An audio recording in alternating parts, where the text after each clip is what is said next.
Hello everyone, and welcome to today's webinar. Today's webinar is about Autodesk Factory Design Utilities. I'm Samuel Plante. I'm a technical consultant for SolidCAD. Let's get going. Today's webinar is about factory design utilities, especially demystifying what factory design utilities are.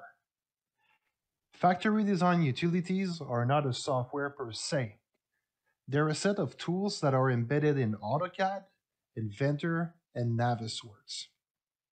These sets of tools are shared between these three software bidirectionally. That means that once we've started a project and we've pushed the data through either one of these software, any modification or change is going to impact all the files in all the software. That being said, we're not limited to AutoCAD, Inventor, or Navisworks. Any existing workflow with any of these software is still viable. So in that example here, we could feed some recap information with point cloud data. We can also utilize Rivet data, either architectural, structural, or MEP, only to name these two. So the factory design tools are quite simple actually. Once installed, we're going to have an additional tab in all of these software. And that factory tab contains all the tools we need. But the main tool is going to be at the first icon. Here we can call our palettes. And the main palettes we'll be working with is our asset browser. The asset browser contains a multitude of files. We're talking thousands of files here. And they're all organized in categories: automotive, architectural, building utilities, conveyor, material handling, process equipment, and so on. So AutoCAD is going to be 2D and AutoCAD architecture. Inventor is going to be 3D and engineering. And Navisworks is going to be coordination and communication. Any asset in our asset browser have an equivalent for each of these software. Inserting, for example, that conveyor we see here in these three screen grabs. Inserting that asset in AutoCAD is going to insert a conveyor in a DWG file.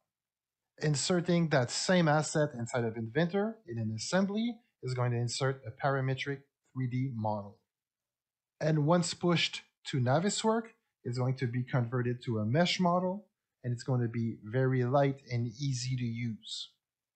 Once a project is started and the data is pushed through all of these, any modification made to, let's say, that conveyor in width, length, or height, or changing the metadata attached to it, is going to push an update in all of these software. So basically, factory design is bonifying the strength of an already solid bundle: AutoCAD, Inventor, and Navisworks. Harnessing the power of every software, we'll be able to consolidate all that data at one place. And everybody works with the same data, no matter what software they're using. Let's look at that. Here I'm in AutoCAD in a plain document, nothing inserted yet. And I've called my asset browser, which is right here in that palette. To make it easier, I'll just put it as a thumbnail view. So if I go to the systems asset, you'll see that everything is well organized in categories. Let's just look at conveyors. So if we're looking for any conveyor, we'll see that we have all of these families of conveyor that are ready to go. So I have belt conveyor, L conveyor, roller conveyor, incline conveyor, spiral conveyor, name it, we have conveyors. So let's look at the belt conveyor as an example. So I have these assets right here. I'm going to insert the first asset here, like so. So you see that it's basically like inserting a block from the tool palette for all of you AutoCAD users. But here, you'll see that there's a green dot. That's a connection point. So anytime those two connection points meet, they're going to connect together. So I'm just going to put 3 here. If I want to go on, I'm just going to click on an horizontal bent conveyor, and I'll be able to add these 2. I'm going to add another straight section, ensuring that my motor is on the same side. So it's a matter of choosing the right model. This one is on the wrong side. User error. Here we go. And then I'm going to add on top of this an inclined conveyor.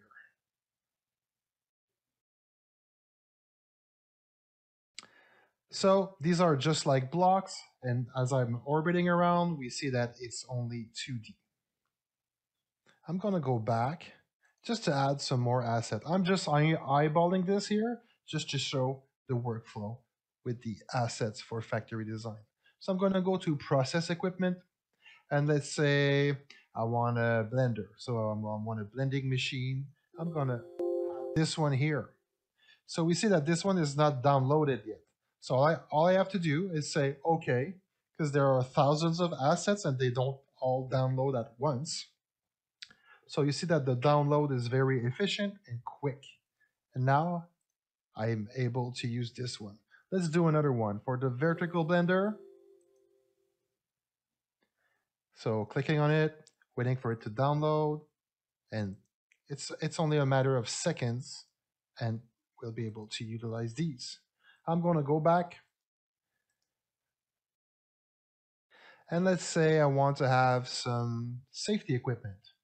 Well, I want to have that guardrail here. So I'm going to add 1 guardrail, 2 guardrails.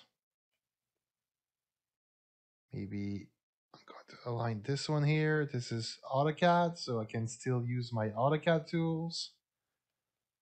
Another one here. And I'm set with this. I could add any of these here: stops, robots, architectural work, pits and platforms, and so on. Once I'm happy with my model, I want to go to a 3D platform. So what can I do? I'm going to click Open in Inventor from here. So I'm going to click Open in Inventor. Obviously, we need to save our file. For screen grab, here we go. I'm just going to give it a dummy name because that file doesn't really matter. And we'll look that automatically Inventor fires up. Inventor is going to start an assembly. It's going to read the layout data file, and it's going to read all the properties and position of each asset. And then it's going to rebuild that in 3D using its own version, its own equivalent of these blocks. So that's what it's doing right now. It's right here at the corner. So we see that it imported as an underlay the AutoCAD drawing. And as soon as it's going to be done, it's going to start populating our model. So that's a literally 1-click to 3D button. If we're looking at this right now, we have our model. So we've seen the asset browser. I'm just going to make that a little bit bigger. Going to my palette tools, we see that my factory design ribbon is exactly the same as it is in AutoCAD. I'll be browsing for factory design properties. I'm going to make this one a bit taller also. So now if I go to, let's say, that conveyor here, now I can see all its parameters. I could have looked at them in AutoCAD, but I'm looking at them here now. So I have all of these here. I can choose the position for the motor. I can choose the length. I can choose the height and the width. Let's say I want to have that run to be 36 inches. I'm going to write 36 inches and press enter. So we see that by updating the width of that conveyor, all the conveyor in that run also adopted that width. It could have been the same with height and so on. Let's say I want to have that inclined conveyor here, and I want to change the upper height. So I'm going to move this one from 78.7 to 56. So we see that we have one side that's at 78 and the other one is at 56. Pretty nice. Going back to the asset browser, systems asset, I just want to add some more stuff randomly just to show. Add that scissor lift. I'm going to download it. Once again, it's super quick. And then I have that scissor lift. Within Inventor, while positioning, I can utilize snap with the 0, so I could snap in an AutoCAD fashion, or I can utilize the axis for translation or rotation quite easily. And remember, I'm an Inventor, so if I go to Assemble, I can utilize my constraints, I can utilize my joints to constrain everything together, just like we would in a regular assembly. That being said, I'm going to save that file. And I want to look at this within Navisworks. So I'm going to click Open in Navisworks. I'm going to update the layout data. And Navisworks is basically going to do the same procedure that Inventor did. So we see Navisworks is starting. And remember, that file does not exist. So Navisworks is going to read the layout data from the Factory Design Tools.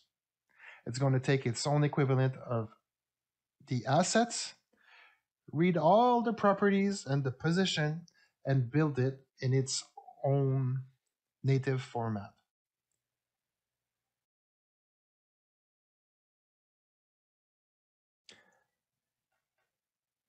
So Navisworks rebuilt the file in its own native format, and now we have a mock-up model ready to go.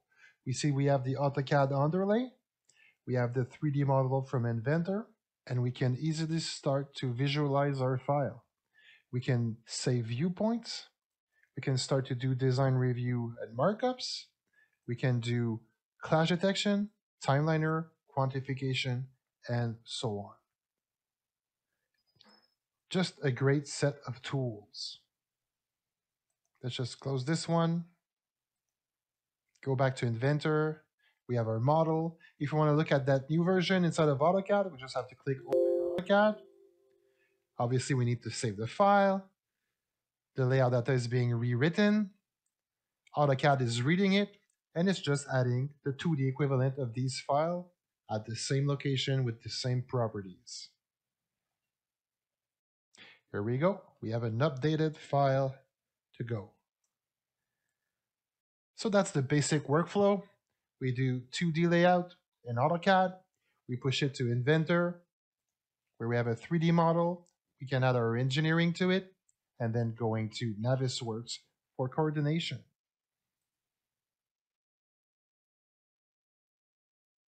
So when we talk about harnessing the power of each of these software and add factory design utilities on top, we're talking about taking advantage of every one of these. Let's talk about AutoCAD first. So AutoCAD is an industry standard platform with its DWG. We're going to add some easy 2D top-down layout tools. We're going to have specialized tool set for architecture. And we have bidirectional workflow with Inventor, even without factory design. So let's take a look at the verticals. So I'll be showing you AutoCAD architecture with the specialized tool set for architecture. Remember, AutoCAD comes bundled with the specialized tool set, and you're going to have specialized tool set for AutoCAD electrical, AutoCAD mechanical, AutoCAD plant, AutoCAD raster design, AutoCAD architecture. You're going to also have AutoCAD MEP, AutoCAD map, and web apps, and so on. So if you have a full version of AutoCAD or the manufacturing collection, you have access to all the AutoCAD tools. So here I'm in AutoCAD architecture. I'm just going to start once again a blank file.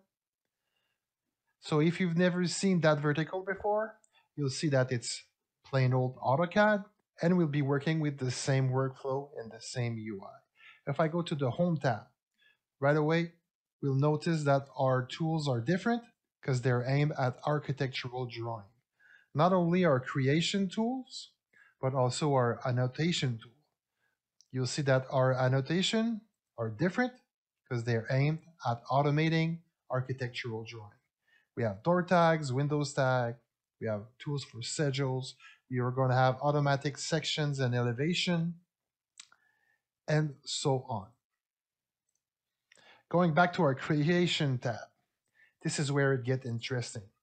So for those of us that work more on the manufacturing side, we're not too keen on the architectural drawing per se. So having automated tools and dedicated tools is going to make your life much easier. Let's just look at the creation tool here. We're going to have specific tool for walls, doors, windows, roof, slabs, stairs. We're also going to have some grids with columns and beams and so on. So this is going to help us to build our model. I'm just going to bring in a column grid. I'm just going to drop it here like so.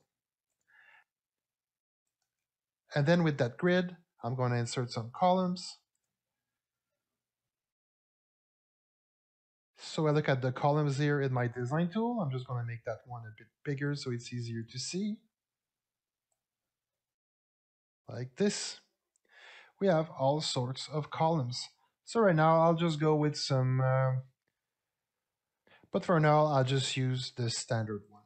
So I'm going to click on columns and I'll be able to come in here and put these columns right here.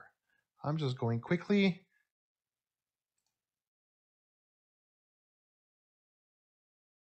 And all I have to do is snap to my model. I'm going to add some 4 in the corners here. And then I have my grid and my columns. I'm going to do the same thing and use the wall tool. So this is my library for my architectural tool. And you'll see that I have a plain basic wall here. If I double click on the type, just like the columns, I'll be able to load as many wall types as I want. I can even create my own, but the need to create your own is very small because as you can see, pretty much all the wall types are here. So I'm just going to use a structural wall for the exterior out of brick. So I'm going to come in here and draw these walls. As I'm drawing, you'll see that these walls are going to clean up automatically. So as soon as I turn a corner, like so, you see that they're not connected, but as soon as I connect it, I'm just going to close this one. Everything is cleaning up quite nicely. And now let's say I want to have partitions inside. I'm going to take a partition wall. This one is good, studded wall. And I'm just going to go and let's say I'm going to have a room here.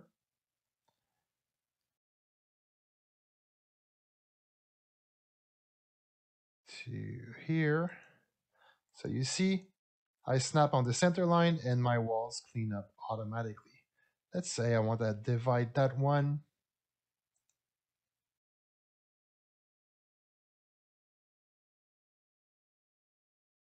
Here you go. As simple as that. So you see that depending on my wall type, everything is going to be very nice and neat. Going quickly here, I'm just going to add some doors. I'm going to add some interior door here. I'm going to select my wall, place a door. You see that I can choose the location, either for the door opening or the hinge. So I'm just going to place them quite quickly here. Once again, in my design tool, if I want to have an exterior door, I'll be able to put one here. This one didn't snap properly. That's fine. I can just move it around as I wish. Not only that, these doors are dynamic, so you'll see that I pretty much have all the size already built in to my model. If I want the door to change its orientation, all I have to do is click on these gizmos here, just like a dynamic block would. And when we talk about doors, we talk about all sorts of door. Let's just say I want to have like a loading dock type garage door. I'm going to put it here. I'm going to bring it to where I want it. I could obviously feed in some values here, but I'm just eyeballing this one quickly right now. I want this to go to the exterior. Here you go. So same principle for windows. Loading my windows. I'm just going to have like a typical window here. Put some windows here and here and here. Once again, just eyeballing it. Obviously, my snaps are not snapping as I wish, but I can fix anything after the fact. So this is what we have. We're going to have dedicated tools for our model. And just for the sake of it, let's just put a staircase here. What type of stairs would I want? I would want to have like a steel pan staircase. I would want to have this one U-shaped. And I'm just going to put it here very roughly. Obviously, not positioned right once again. Not an issue here because I'm able to move this around as I wish. So I'm just once again putting stuff in. So the beauty of this is, as you see, the representation is done automatically. Everything is put on layers for me as I go. Everything is very neat and it's quick. And as for the representation goes, I can decide the level of detail I want to show. So right now I'm at the medium level detail. I can go diagnostic, where I would have a diagnostic view of my model. I could have a reflected ceiling drawing, screened, and so on. So I'm pretty much able to choose my level of detail. But that's not all. Now, if I go under a perspective view, you see that what I've been drawing is also being done in 3D. So I'm just going to go to a realistic view so we can see our model. So once we're here, we can still work quite easily. Let's say I would take that asset. The 3D asset is as flexible as the 2D asset. So right now, I could change the length, the height, the width, the position. We see that the materials are already placed. Quite easy to do. I have my staircase also. I could add some railing and so on. I could easily do a platform. Not an issue. Let's say I take that type of wall. I'm going to select all of these. So all select similar.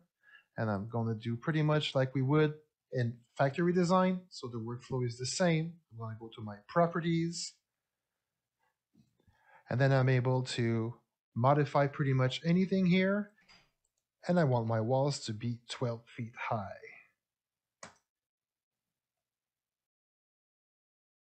My mistake, these are foundation walls. So they have a dedicated height. No biggie. I'm going to go here to my library. I'm going to look at another type of walls. Let's say I'm going to go back to a standard wall, and then I'm going to go apply to selection. So as you can see, it's quite easy to change our styles. And now I see that my 12 feet is too high. I'm going to go back to 10 feet to match the rest of my model.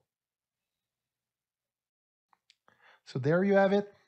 I'm just scratching the surface here, but as you can imagine, it's quite easy for me now to go to the top view.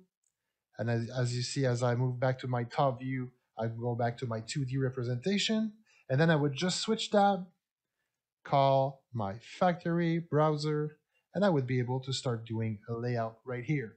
I could have a mezzanine, I could have a bunch of stuff, and I'll be able to do my 2D layout right here.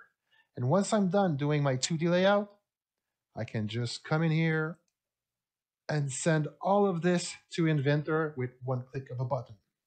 So it's going to bring my 3D facility as a reference, and it's going to populate my 3D model in a couple of clicks. While speaking of Inventor, let's go see what we can do there. With Inventor, we'll be able to leverage more complex tasks by using all three axes. Obviously, Inventor comes bundled with a bunch of modules dedicated for fabrication, engineering, and design. Let's see how we can retrofit around tight spaces. First of all, before going to Inventor, let's go back to AutoCAD. So in that instance, we're starting from a point cloud. What we'll be doing, we're replacing a vessel. Let me just go into perspective view so we can get a better view. I'm going to put my points a bit bigger also. So here we have a vessel room that we want to replace. We have a wall here. So we have an old vessel that we want to make safer. We want to redo the piping. And we see that there's a ladder here that's not super safe. We're going to add a catwalk on top. And also, to get at the top of the vessel is another steep ladder that we want to replace with a set of stairs. So what can we do here? Obviously, we could design straight off the bat inside of the point cloud, but also using the tools I've just shown you with AutoCAD architecture. Let's just clean this one up, getting rid of the roof and the floor so we can see better. We're able to easily retrofit, choosing the right type of wall and just snapping to our model. We'll be able to reverse engineer that model quite easily. So if we look at what I've been doing here, just snapping on the point cloud with the usual AutoCAD architectural tool, I was able to redo the whole facility. I'm just going to hide the rooftop. So basically, I've snapped on the wall, put the doors and the windows in, and the columns, so we'll be able to have a model to work with.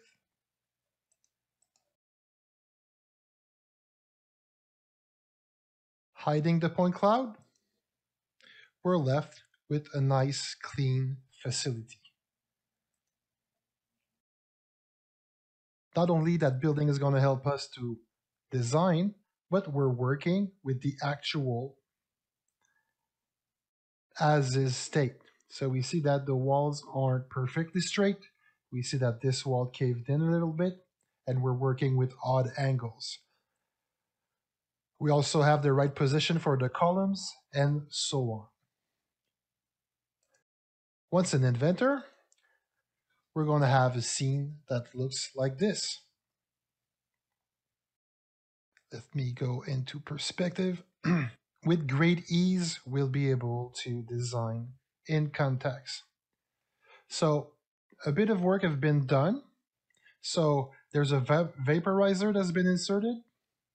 There's also the catwalk that's been inserted. The stairs have been designed.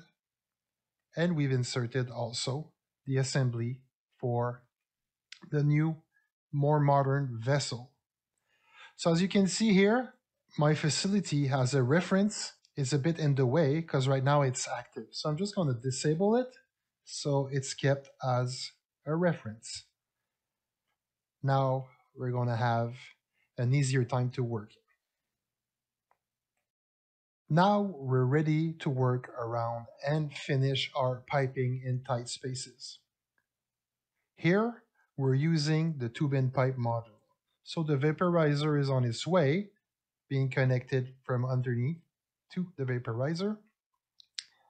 And we also have that run to finish.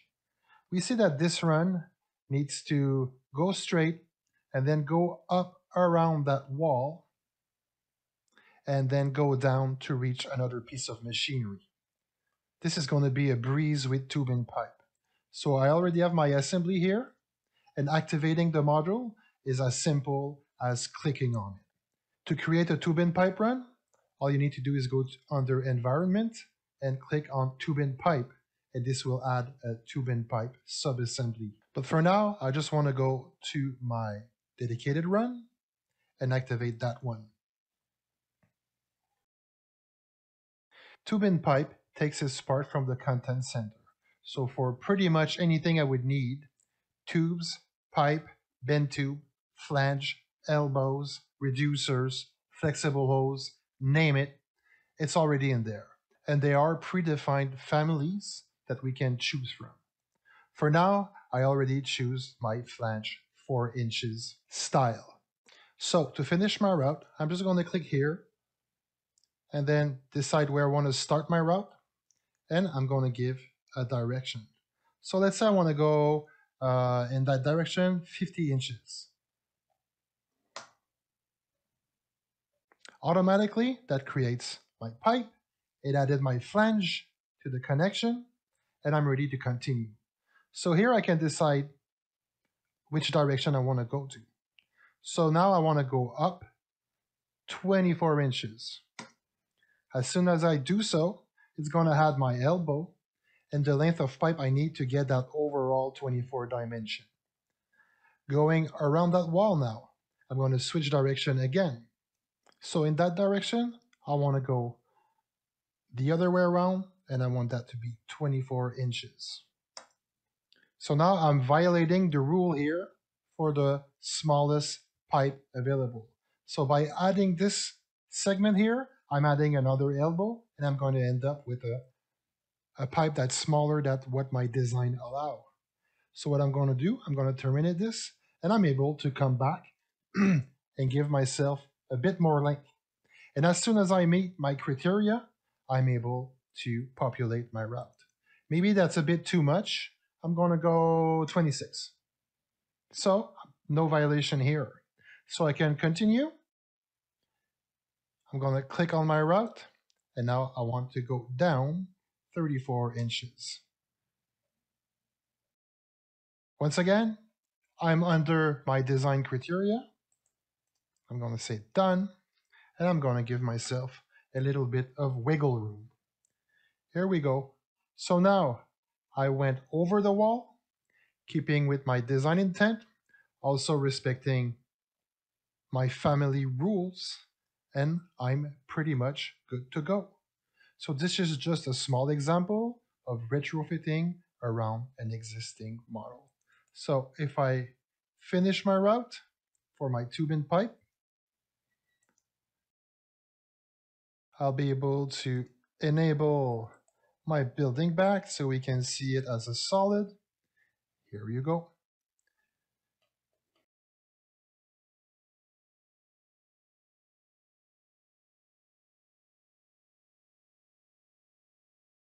Couldn't be easier. And once again, doing my design, it's parametric. I can change any values. Inventor lifts the red flag when I'm outside of my standard. And at any time, I just go back to my Assemble tab and I can document my work. Either as a structured data, so we can see here that all my piping run are seen as subassembly, or as parts only, where I'm going to list all my parts individually.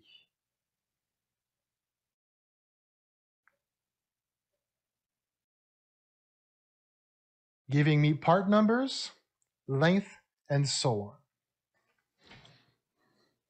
Once we have our data done, nothing easier than doing the drawing. So I'm just going to come in here, start a new drawing as a DWG. So same format as AutoCAD and Revit. So these drawings are interchangeable. I'm going to select the view I want. Let's say I want to have it, yeah, maybe slightly bigger. Here you go.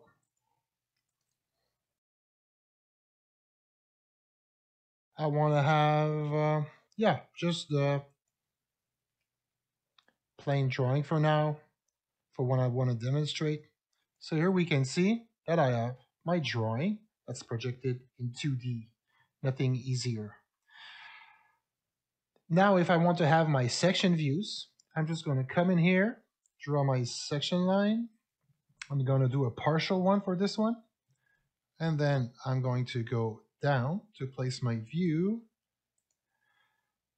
So automatically it's projecting me this view.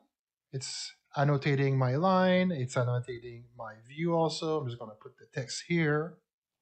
I could do the same thing from any angle. And now, with the annotate tool, I want to have a part list of that view. I want it to be structured. I'm going to say, okay, here's my part list. And now I want to do my balloon to identify everything. So I want to have this view. I want it to have this part. I want it to ignore multiple instances. I want this one to be vertical. And I want my placement to be here. Boom. I'm done. So that drawing is a projection of my Inventor model. If my model changes, all my drawings are going to update. If I add or remove file, well, these are going to be added or removed here. And once again, with this part list, I can edit it as I want to show what I want. So right now I'm showing the mechanical structure. I could show the parts only. I could go to parts only and isolate only the hardware to do a buying list and so on. I could isolate the pipe run to get the cut list done. Basically, I could have my tables say whatever I want. And now you understand that if any modification is done in 2D in AutoCAD or in Navisworks, once the data is updated, it's going to update my 3D model in Inventor. It's going to update my drawing, my tables, and so on. So we have an integrated workflow where all the software share a common database. Last but not least, Navisworks. So if we concentrate on the strength of Navisworks, it's coordination. So we'll be able to build a very lightweight, full markup model. We'll be able to use it as a design review or a markup platform for redlining and notes. We'll be able to do clash detection. There's a timeliner. We'll be able to do a quantity takeoff. And also, a good feature is there's a free viewer. So there's a version that's called Navisworks Freedom. And that version doesn't require a license. It can be installed on any computer. And since our model are very lightweight, it can be installed on a very low profile machine, enabling communication with third parties, internally inside of the company, with a supplier, with the client. It's going to make communication much easier. Let's go check it out.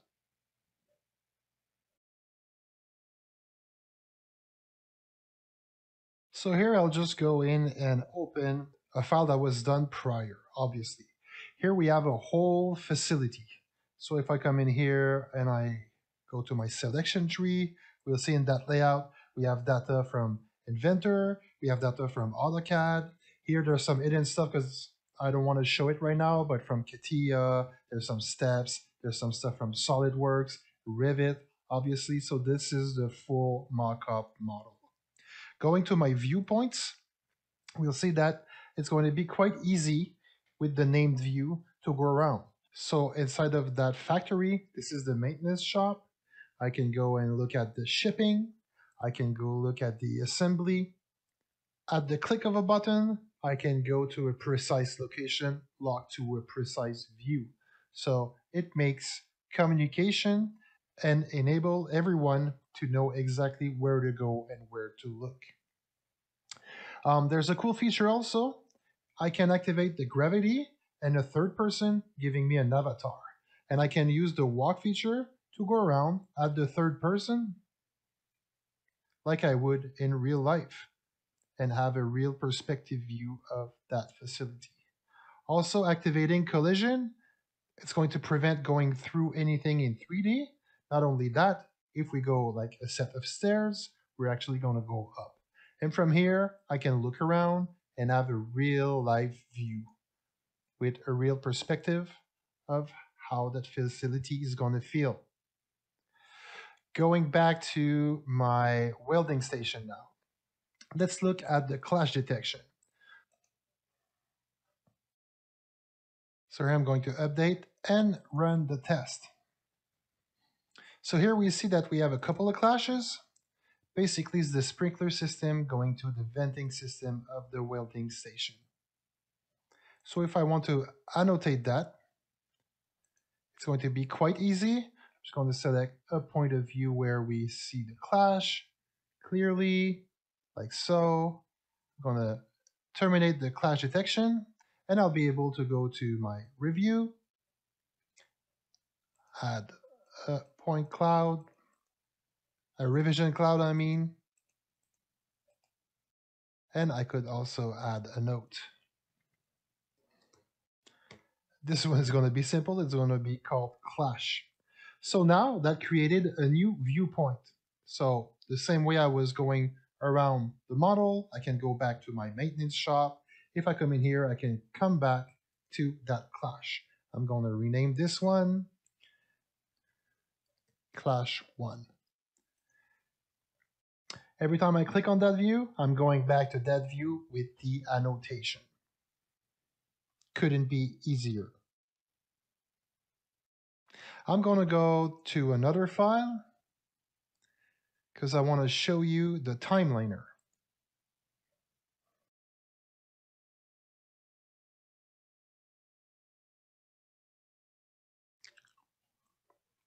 So here we have that same welding station, and now that sprinkler issue is resolved, and now we're at the construction phase. Going back to my tools, I'm going to start my timeliner. So this one is already done. So we see that every task is accounted for and is associated to a planned start and a planned end. So we can actually have our planned date and our actual date also. So if we run into latency, a delivery is late, maybe it was raining, the concrete pouring was delayed or stuff like this, we'll be able to have the actual date. So we actually have our coordination and our planning, and then we're going to have the actual date. So if any issue comes about, it's going to be easier to move all those dates from a certain point. So all these tasks, if I scroll here, they have a date assigned. So we see the dates that are here, and they're assigned to a task. So those tasks are here. So you can create your own. Here there's a construct structural, demolishing, temporary, construct robot, and so on. So these were made straight in Navisworks, but if you have your own timeliner under the data source, you can import your own timeliner from your own system. We can import Microsoft projects and so on. Primavera, also making your life easier if that planning was done prior. So here what we're going to have, once we go to the Simulate tab, I'm just going to diminish this one so we see what's actually going. Now we're at the beginning of the project. Actually, I'm going to lift it up a little bit so we can see the dates go by. So this is the beginning of the project. And when I press play, we'll see things get constructed right before our eyes.